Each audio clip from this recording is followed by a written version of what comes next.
and welcome, beloveds, to the Dr. Mumbi Show. My name is Dr. Mumbi Seraki. How you doing? How's everything going? I really do pray that you are well in all your ways and that you are moving into living life truly on your own terms and even figuring out what that is, because for so long, we've been on a matrix wheel. And the truth has not been, the truth has been hidden in plain sight, but those are stories for other days. Don't forget to check out our our prophetic update where we were talking about taking a stand. It's so important for you to take a stand. And as I've been saying for the last few weeks and months, it's also important for us to start adulting now. The truth is out there. The truth shall make you free, but the truth shall not be spoon-fed to you. You have to go and figure out what the truth is for yourself. You have to go do your research. You have to go read, and you can't rely on, if you know the truth, but maybe, your family is still in the darkness. You can't rely on, don't jump into the fire because your family's in the darkness, kind of thing.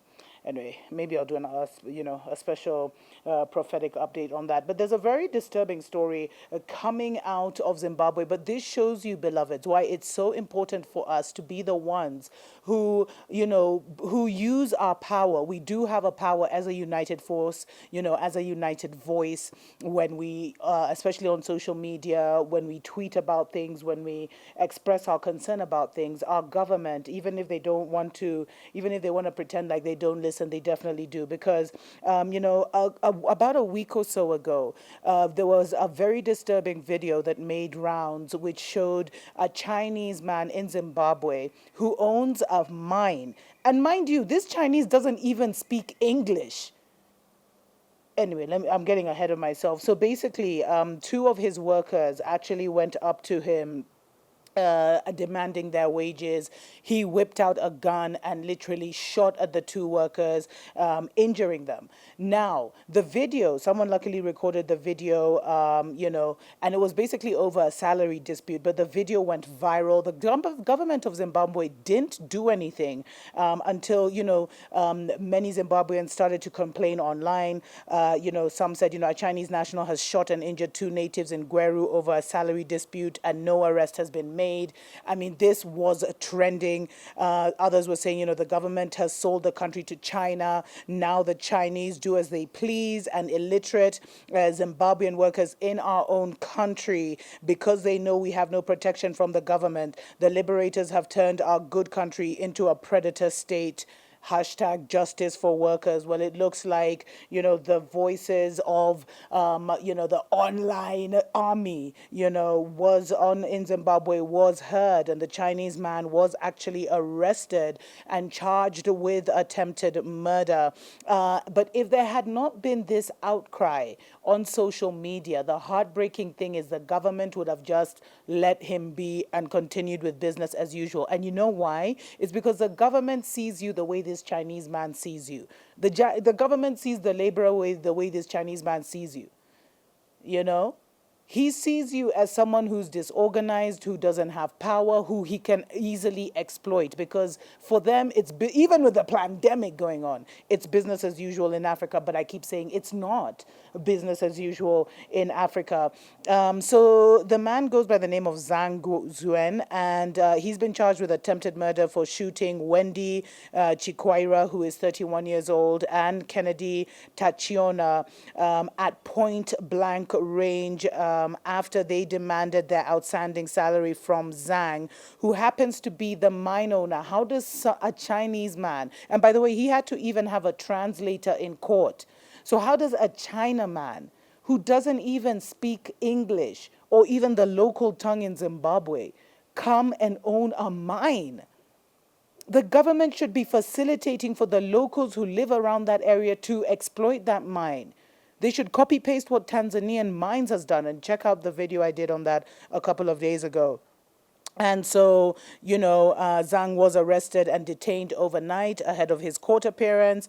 And the Chinese embassy actually released a statement where they said they stand behind the police's decision to arrest Zhang. But you see, what we've seen with a lot of these Chinese embassies is the minute one of their people is arrested, they get him out, they have him deported, or they get him out of the country before he's charged. So if this one ends up rotting in a, Zimbabwean jail, I'll be seriously pleasantly surprised.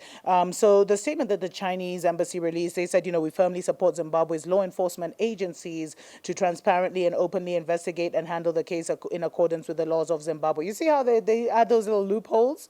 Everyone protects their own. Everyone protects their own. And he said, any possible illegal acts and persons who violate the law should not be shielded. Well, we hope the Chinese embassy won't be shielding them. So he was actually detained further.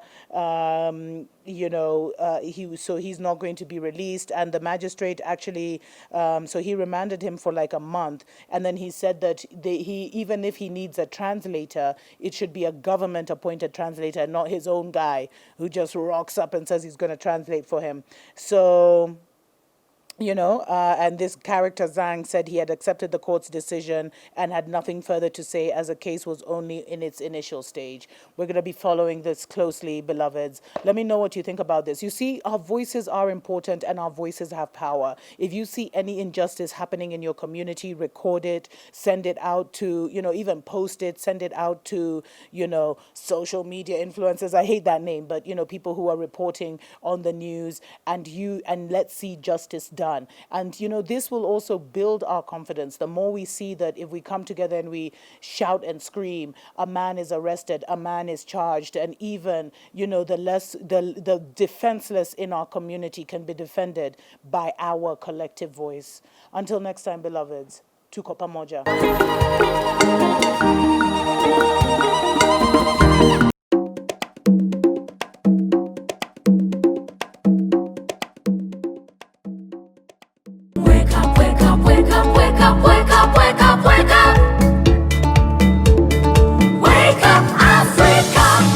Hello and welcome to Africa Watch on the Dr. Mumbi Show. My name is Dr. Mumbi Saraki. How you doing? How's everything going? I pray you're well in all your ways and that you are living your best life. How's 2019 treating you? It's only June and so much has happened. We're now into our winter season here in Africa, so we're freezing. That's why you see me in the Maasai blanket. But really, something is afoot across Africa and it's exciting. And actually, one of the reasons I'm kind of happy, even though I'm reporting a totally messed up story, is because I haven't had to report about the Chinese behaving badly that much this year. Either they're behaving themselves or they're managing their narrative and making sure it doesn't peek out to some of us investigative journalists. But you know what? A Chinese national actually beat up a Zimbabwean chief. Can you imagine? Like, this is so messed up. So what happened is this local chief, which is AKA like major traditional leader of a community, he was on Monday beaten up so badly by a Chinese national that he actually sprained his hand. And what happened is that he had noticed that this happened in Norton, in an area called Norton in Zimbabwe, is that this chief noticed that a lot of his villagers or his community people were not getting jobs at the local factory.